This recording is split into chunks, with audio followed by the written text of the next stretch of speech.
Madalas, naririnig nyo ako magsabi ng 0, 0, 0, 0. Pero ano nga ba yung mga bagay na dapat alam nyo pagdating sa 0? So sa video na to, i-discuss ko sa inyo yung top 10 na bagay na dapat alam nyo pagdating sa 0 para makapag-deliver tayo ng results sa ating mga client.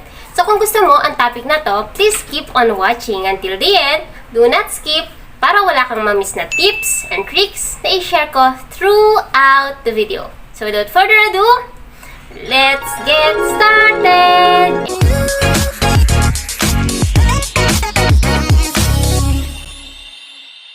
Kung bago ka lang sa channel na to, I'm Kajea, Virtual Assistant, Executive Assistant, Bookkeeper, Accountant. So kahit anong work, pinapasok ko, basta't online, kasi online work is, say it with me, amazing! Sa channel na to, i-discuss natin more on online work, tips and tricks, and mga success stories. So kung gusto nyo ang mga topic na yon, please consider subscribing and don't forget to hit the notification bell para wala kang ma-miss na videos na ina-upload ko every week. Xero ay isa sa pinakasikat na software pagdating sa pagbo-bookkeeping. So dapat familiar kayo pagdating sa Xero. And pag pumunta rin kayo sa mga onlinejobs.ph, sa Upwork, sa FreeUp, or kahit saang freelancing website, madalas makikita nyo hinahanap ng isang employer ay marunong gumamit ng Xero. So ngayon, ano-ano ba yung mga bagay na dapat alam mo pagdating sa Xero? Number 1 dyan is you know how to enter conversion balances. Pag sinabi natin conversion balances sa Xero, ito yung mga beginning balances from the previous accounting year kung hindi ito first year ng accounting ng client mo. Okay? So halimbawa, nag-create si client mo from QuickBooks to Xero, then you have to enter yung kanilang conversion balances. Okay? So, ano ba yung mga nilalaman ng conversion balances? So, pwedeng meron dyang bank balances, kung ilang bank meron siya, ano yung equity, yung retained earnings, mga payables, accounts receivable, mga share capital, and so on. Okay? So, yun po yung mga kasama sa ating conversion balances. Saan mo makukuha si conversion balances? So, syempre, you have to ask your client, okay? Second to my list is you know how to upload or to edit chart of accounts sa Xero. Yes, napaka-importante ng chart of accounts sa Xero. Kasi, dyan magbabase kung saang category magpo-fall yung bawat transactions, okay? So, make sure na panoodin nyo yung video ni Kajea how to upload and update chart of accounts sa Xero. The third one is to add currency. Pagdating sa mga client natin, madalas meron silang iba't ibang currency, mapa USD, CAD, NCD, Australian dollar, Euro, Pound, lahat nandyan. So, make sure na marunong ka mag-create or mag-add ng additional currency bukod sa reporting currency. Dapat marunong kang mag-add ng additional currency sa Xero. And of course, dapat, number 4, marunong kang mag-add or mag-update ng mga products or services. Pag sinabi nating updating or adding products and services, we're talking about yung mga inventory item ni client. So, you have to enter that isa-isa dun sa kanyang accounting software na Xero.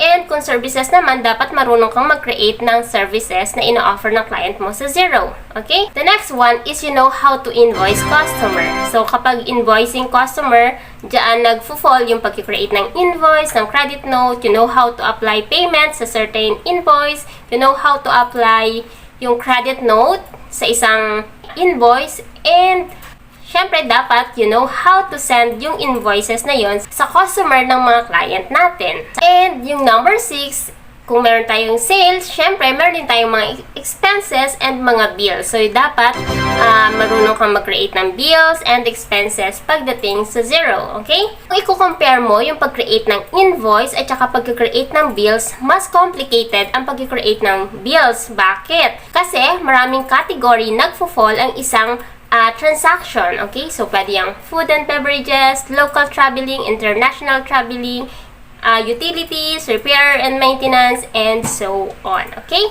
Next on my list is dapat marunong kang mag-reconcile ng bank transactions sa Xero. Pag sinabi natin bank reconciliation sa Xero, ito yung process kung saan kinakategorize mo yung transaction from the bank para ma-record mo yung expense or yung income. Okay? So, meron tayong different ways para gawin yan. So, meron tayong create, meron tayong find and match, meron tayong find, and of course, meron tayong cash coding. Okay? So, lahat yon ay kasama sa pag-bank reconciliation natin pagdating sa Xero. And of course, during the month end or the year end, dapat marunong kang mag-create ng manual journal. Marami din tayong dapat i-note sa pag-create ng manual journal sa Xero kasi hindi lahat ng account ay pwede mong createan ng manual journal sa Xero. Like, hindi ka pwedeng mag-create ng entry kung ang gagamitin mong account ay inventory, accounts payable, accounts receivable, banks. Kung ilang banks yon, hindi mo lahat yon pwedeng createan ng manual journal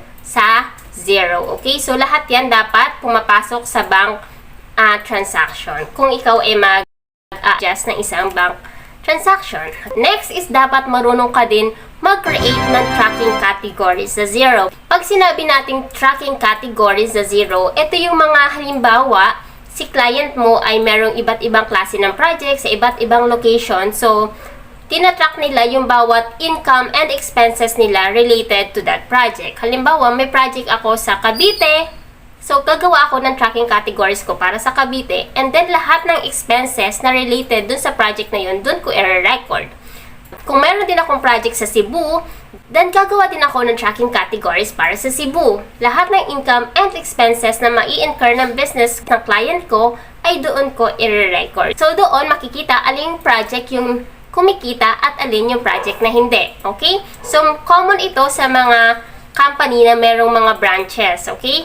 Or mga construction company na merong iba't ibang project. Okay? Sa iba't ibang location. Okay? And of course, isa rin sa dapat alam mo is you know how to create the report, how to check it, and how to pull the report. Okay? So, ano ba yung mga report na kailangan ng mga client natin? So, kailangan nila yung balance sheet, profit and loss, and yung cash flow. So, minsan meron silang hinihinging ibang reports. Dapat alam mo kung saan mo maa-access and paano mo ma-check yung mga report na yun ay accurate and talaga bang kung yung mga accounts payable, accounts receivable ay talagang outstanding pa. So, yun yung mga bagay na dapat alam mo pagdating sa Xero. Pero, syempre, ilan lang to. So, meron pang iba't ibang feature ang Xero na dapat ay malaman mo din para mapadali ang trabaho mo as a bookkeeper sa pag-handle ng mga clients mo, okay? So, I hope nagustuhan mo ang video na to, and kung meron kang questions about Xero, comment down below and I'll try to answer them as soon